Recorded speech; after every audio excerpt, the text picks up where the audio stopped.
Hello, welcome to the Gardening Channel. I'm your host, Mike Ventura. Certainly my pleasure to have you with us.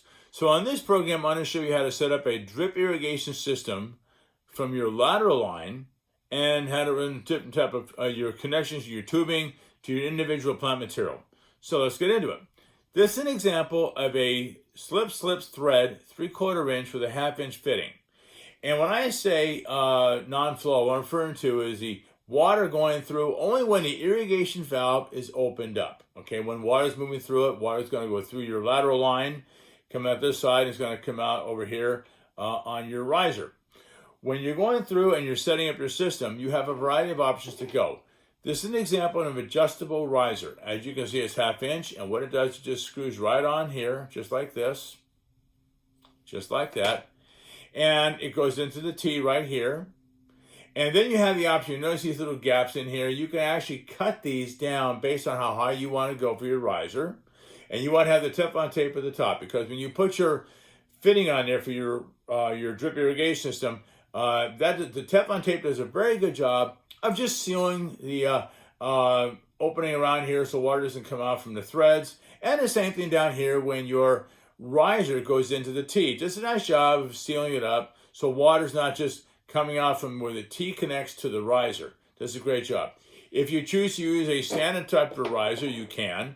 And this is an example of a standard type of riser. I'll show you this right now. There's an example of a standard type of riser. And again, going right into your non-flow until water's going through the T and comes out the riser. Now, once you got your riser set up, now you can go ahead and put your drip head on here. This is an example of the drip head that you're going to be working with, and I'll walk you right through this one. 1/2 inch opening right here, okay? So you go ahead and you screw your riser right into it, all right?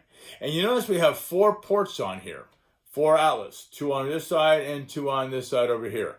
You take the little black caps off, and they just screw right on. And now what you do is you go ahead and you connect your black tubing. This is an example of the black tubing, all right? And the black tubing fits right up against it, and I'll bring it nice and close so you can see it. But it goes right up against it just like this, just like that. And you notice that little collar right there? That's where the tubing is going to end. It's going to stop right at that point. It'll stay right in place, does a great job as far as sliding right on, and relatively easy to put on there.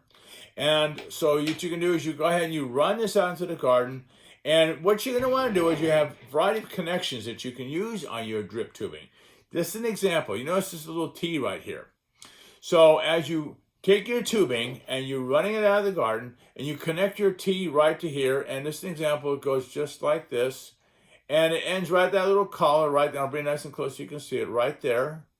Push that right onto the barb and it holds it right in place. And then what you do is you go ahead and you start running your tubing throughout the garden. What's really nice about working with these T's is that you have the luxury of moving these guys on that tubing, and it's very, very flexible, and it allows you to turn that tubing as far as changing the angle in the garden so you get exactly where you want it. Also, when you find out exactly where you're going to be running your tubing adjacent to where your plant is, this little fitting right here, and I'll bring it nice and close so you can see it, and again, the tubing goes right on here, right up against it, right at that little collar right there, and it stops. And now what you're going to do is you have your tubing and your fitting right next to the plant, okay?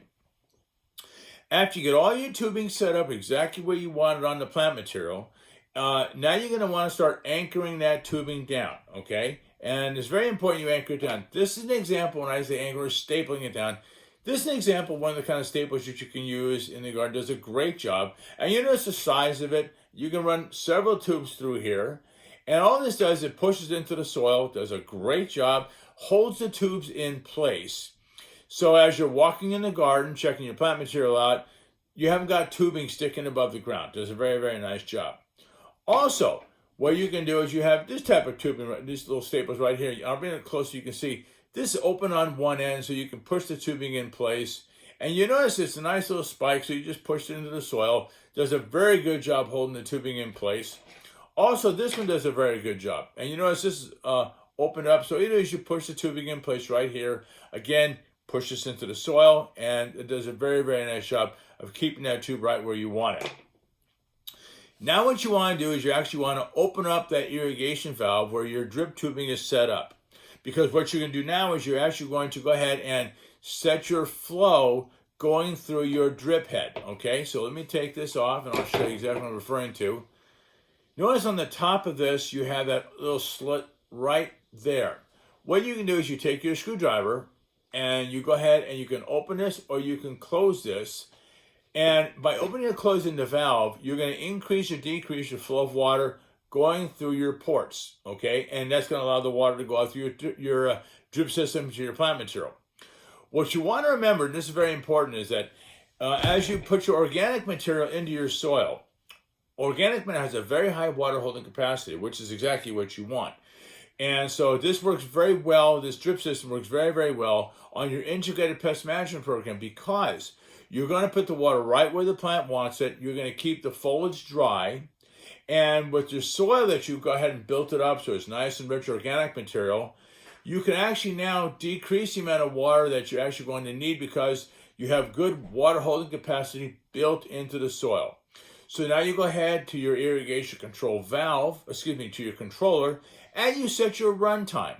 And if you find out that you only need, say, 5 minutes twice a week, whatever it's going to be, now you got your drip system to come on so that based upon the amount of run time, you're getting the just the amount of water that you want coming out of your drip system over here.